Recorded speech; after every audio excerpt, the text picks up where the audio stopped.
Hi, my name is Katie Harris, and this is a presentation on environmental and cultural factors that influence post-traumatic stress disorder. The media, the portrayal of PTSD in movies and television is often pretty accurate. The movie Hunger Games is one of many examples that provides a powerful portrayal of PTSD. It details recognizable symptoms of re-experiencing hypervigilance and avoidance after life-threatening events, and it presents them in a manner that is accessible to viewers of all ages.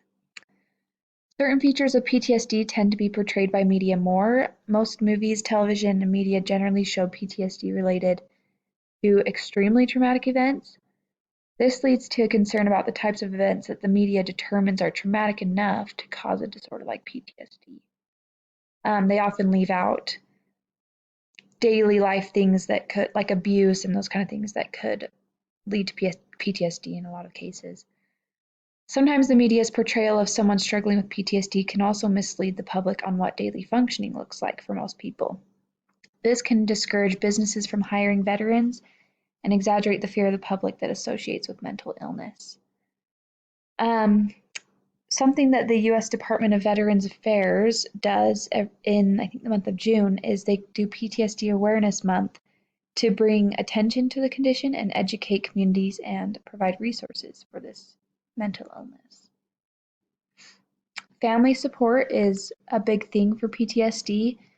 A lack of social support following trauma may heighten perceptions of self-blame, the world as a dangerous place, and people as untrustworthy.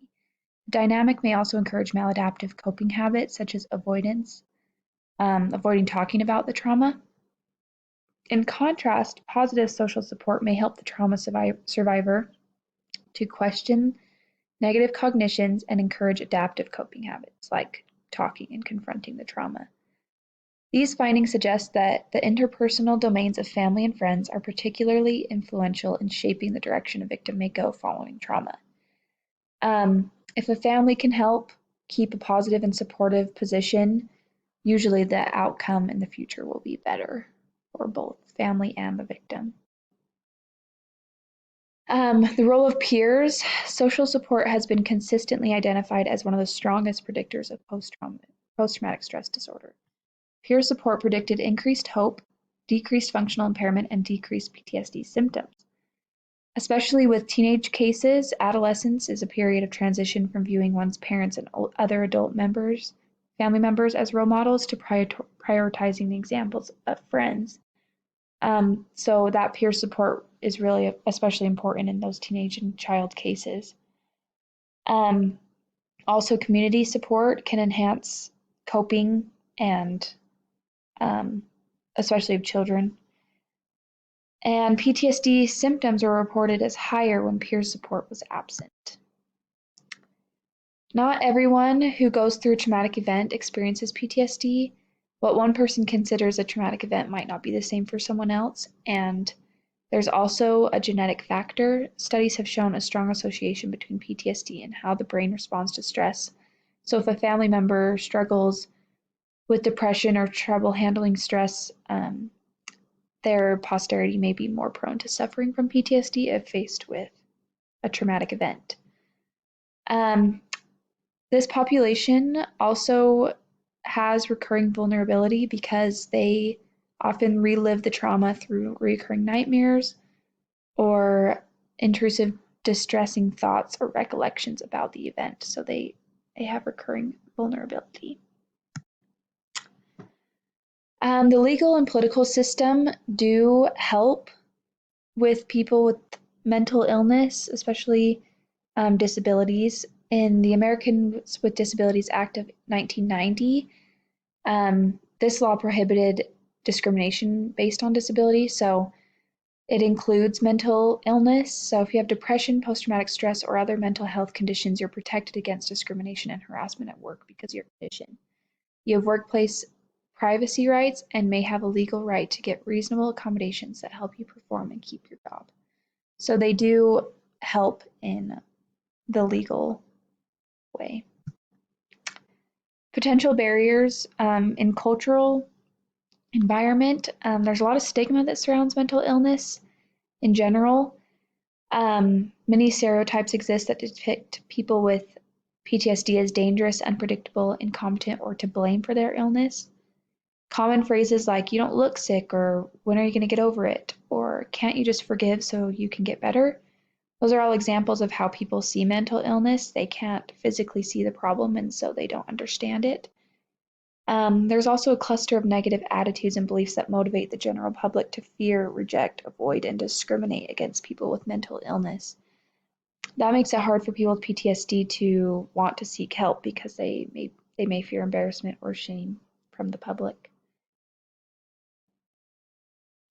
This also goes for the international scope. Mental illness is stigmatized all over the world. Common stigmas about PTSD involve them being dangerous, uncontrollable, or unpredictable. A lot of that comes from media. Movies portray ex-veterans or veterans of war or something with those dangerous stigmas. Um, these stigmas encourage people to not associate with people struggling with PTSD, and that causes isolation of the population, which only hinders them. A social determinant of health that could be affected by this population or for this population is economic stability. It may be hard for these people to find and keep a stable job, especially if they experience those ongoing symptoms. That could then have a ripple effect on housing, healthy foods, and healthcare treatment. Someone diagnosed with PTSD who already has a low socioeconomic status may be resistant to seeking help because of how expensive it is and may not be able to take care of themselves. This can lead to unhealthy lifestyle factors, increasing risk for health outcomes such as obesity or cardiovascular disease. Lack of post-trauma social support and ongoing life stressors are positively associated with the development of PTSD. Side note, when my dad struggled with PTSD, he went to therapy for only 2 months and then realized that it was way too expensive, and he convinced himself that it wasn't worth it. And so a lot of people, and he had ongoing things he had to deal with that he didn't feel like he had the time to go get support and treatment, and his symptoms lasted way too long that we think could have been helped by therapy, but because of the cost, he refused to go. So that is something that could, with socioeconomic status, could hinder this population. Race and ethnicity. Many ethnic and racial groups experience higher rates of post-traumatic stress disorder as compared to white Americans. One explanation for this is the experience of racism, which can be traumatic. Racial trauma can result from major experiences of racism, such as workplace discrimination or hate crimes, or it can be a result of accumulation of many small occurrences, such as everyday discrimination. Health disparities in minorities that have been linked to PTSD likelihood are lower economic status, lower rates of health insurance, decreased access to healthcare, chronic stress-related effects of discrimination, racism and environmental factors, poverty, lack of social support, and lack of culturally competent healthcare. Religion. Spiritual and religious beliefs can either help or hinder trauma survivors in their attempts to create a healthy understanding of traumatic events. It can go either way, where trauma survivors can either believe that the higher power failed them and are punishing them, or they can view the higher power as a source of support and comfort during that time and maybe see the traumatic event as a challenge that can be overcome. Either way, one way they can grow closer to the higher power, and one way they can feel really disconnected, and that can be hard on their healing process. Gender. Both men and women both report the same symptoms of PTSD. However, some symptoms are more common for women. Women are more likely to feel depressed or anxious, while men are more likely to have problems with alcohol or drugs. Also, women have those gendered social roles of mother, caretaker, wife, and so those may compound the negative impact of the trauma exposure because they could experience additional role strain when traumatic experience or stress reactions interfere with their ability to fulfill their daily roles. Geographical location. Psychologists have long known that people's surroundings influence their moods and mental health. Um, Having family nearby is a big thing, especially for PTSD, mental health struggles. Having that solid support structure is one of the most essential building blocks of our mental well being. And so, when a person is physically isolated from these people, their mental health may suffer and they could be more at risk for depression and anxiety. Bias is a huge problem with all mental illness. The stigma surrounding mental illness can act as a persuasive barrier to opportunities that define a good quality of life, a good job, safe housing, satisfactory healthcare, and can serve as an impediment of people getting the help they need.